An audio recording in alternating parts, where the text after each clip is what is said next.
एकतर निश्चितच कौतुक केलं पाहिजे की इतका मोठा जमाव आणि इतका संयमी जमाव शिस्तबद्ध पद्धतीनं हे मोर्चे काढले आणि त्याला कोणीही नेता नव्हता, कोणीही गाईड करत नव्हतं, कोणी सूत्रधार नव्हता. त्यामुळे हा उत्स्फूर्त आहे हे स्पष्ट झालेलं आहे. आणि त्याला मला जे वाटते की सोशल मीडियाची ताकद आहे. ह्या प्रकारची घटना आपण इजिप्तमध्ये पाहिली, अरब स्प्रिंग ज्याला आपण म्हणतो, तर त्यापेक्षाही कितीतरी पटीनं मोठं मोबिलायझेशन होतं आहे. राष्ट्रीय मीडियाने याची अजून बहुतेक दखल घेतलेली नाही, कारण कुठं तोडफोड झालेली नाही.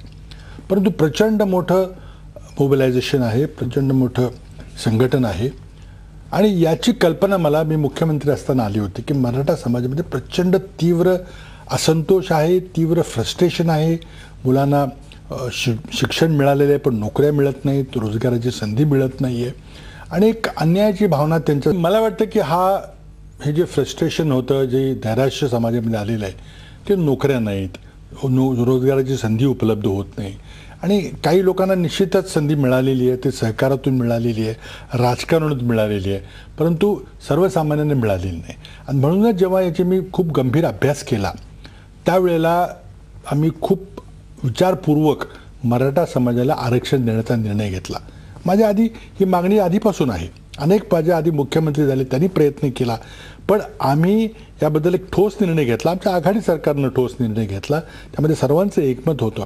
आणि याला कोर्टात आव्हान मिळेल आणि तो कोर्टात रद्द होऊ नये याकरता मंत्रिमंडळातले माझे सर्वात ज्येष्ठ सहकारी राणे यांच्या अध्यक्षतेखाली मंत्रिमंडळाचं एक समिती निर्माण केली आणि त्या समितीनं संबंध राज्यभर जाऊन ठिकठिकाणी पब्लिक हिअरिंग्स घेतल्या, जनसुनवाई केली आणि तिथून मग खरी परिस्थिती बाहेर काढली. काही मुठभर लोकांच्याकडं सत्ता दिसते, मंत्री आहेत, सहकारी चळवळीमधले मोठे नेते आहेत, आर्थिक परिस्थिती एका पिढीच्या आतच खूप मोठी सुधारलेली आहे. पण सर्वसामान्यांची व्यथा प्रचंड बिकट व्यथा आहे. विशेषतः शेतमजूर असतील किंवा अल्पभूधारक असतील, कोरडवाहू शेतकरी असतील, खूपच व्यथा आहे. त्यांच्याकरता कुठेतरी मदतीचा हात दिला पाहिजे. म्हणून आम्ही विचारपूर्वक मराठा समाजाला, त्यातल्या मराठा समाजातल्या एका विशिष्ट आर्थिक निकष लावून त्या समाजाला आरक्षण देण्याचा निर्णय मी घेतला आहे. की हा अभ्यास केल्यानंतर आम्ही अभ्यास करायचं कारण काय होतं, आम्हाला तडकाफडकी निर्णय घेता आला असता. पण सुप्रीम कोर्टाच्या ज्या अटी होत्या 50%पेक्षा जास्त आरक्षण देण्याकरता किंवा विशिष्ट आरक्षण देण्याकरता घटनेच्या तरतुदीच्या अनुसरून राहून ज्या अटी पूर्ण करायच्या होत्या, जी सांख्यिक मोजणी करायला पाहिजे होती, ती मोजणी केल्याशिवाय आपल्याला यश येणार नाही हे आम्हाला माहिती होतं. म्हणून आम्ही तो वर्षभराचा कार्यक्रम राबवला.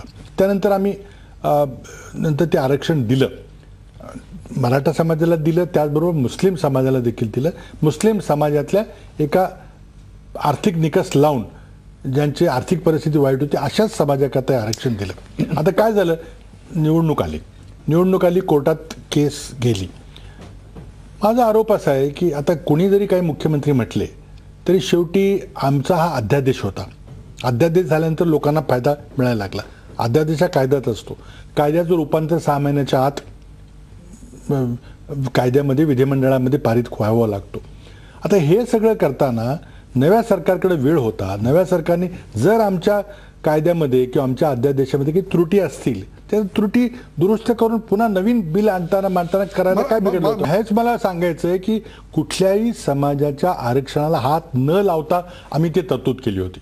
अतिरिक्त तरतूद होती, अर्थात ती अतिरिक्त तरतूद सुप्रीम कोर्टामध्ये टिकणार आहे का, हा खरा सवाल. त्याकरता आम्ही वर्षभर अभ्यास करून ज्या तरतुदीमुळे इतर राज्यामध्ये आहे सर्व अभ्यास करून मराठा समाजाच्या वास्तवाची आम्ही परिस्थिती मांडली आणि त्यानंतर आम्हाला खात्री होती की हे आम्ही लिगल सल्ला घेतला, सगळ्या विधितज्ञांचा सल्ला घेऊन आम्ही हे विधेयक मांडलं.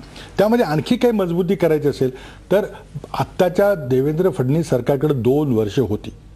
2 वर्ष सरकारने काय केलं, नुसती तोंडाला पानं पुसले.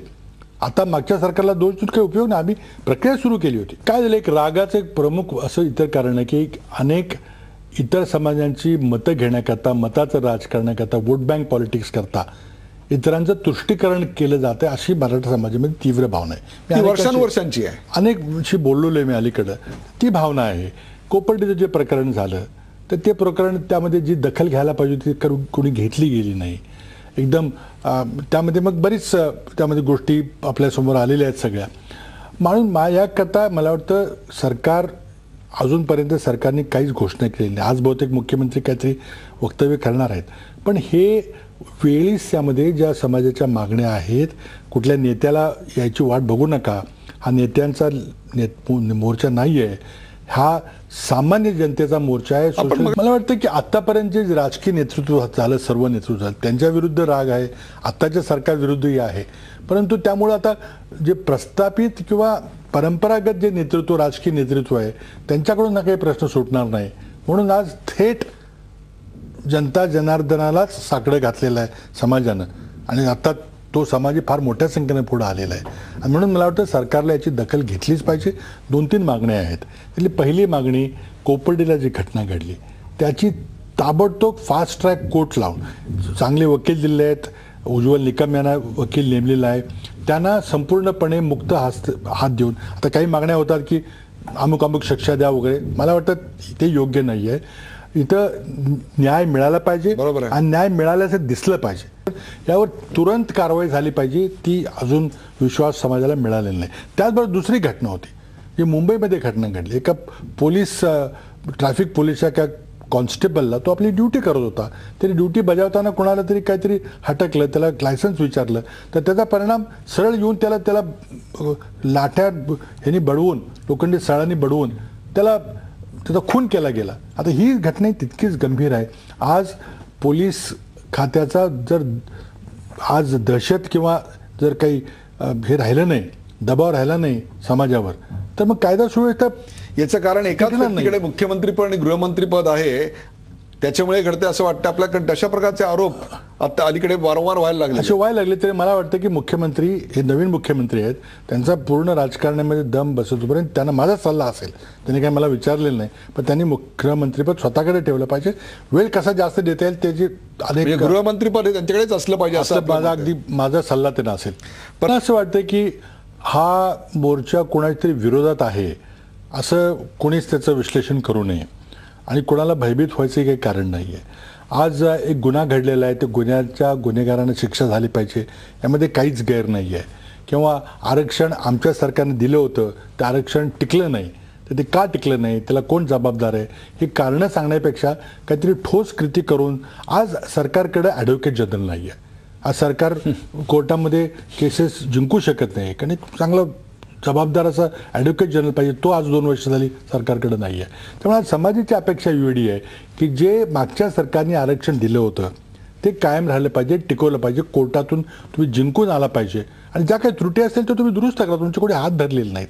मला वाटतं ह्या मागण्या सरकारनं ताबडतोब एक पहिली फास्ट ट्रॅक कोर्ट अशा करता विचारला की केंद्रीय सामाजिक न्याय राज्यमंत्री रामदास आठवले यांनी थेटपणे असं सांगितलं की जय भीम के नारे पे अगर खून बहता है तो बहने दो.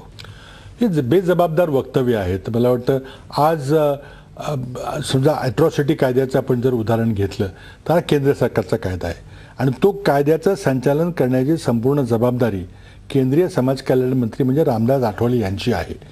त्यांनी काही वक्तव्य केले त्या ॲट्रॉसिटी कायद्याबद्दल. मला वाटतं आज रामदास आठवले यांनी केंद्रीय समाज कल्याण मंत्री म्हणून आणि मुख्यमंत्री आणि महाराष्ट्राचे मुख्यमंत्री म्हणून याबद्दल काहीतरी स्पष्ट निवेदन केलं पाहिजे, आणि त्यानंतर मग आम्ही आमची प्रतिक्रिया देऊ.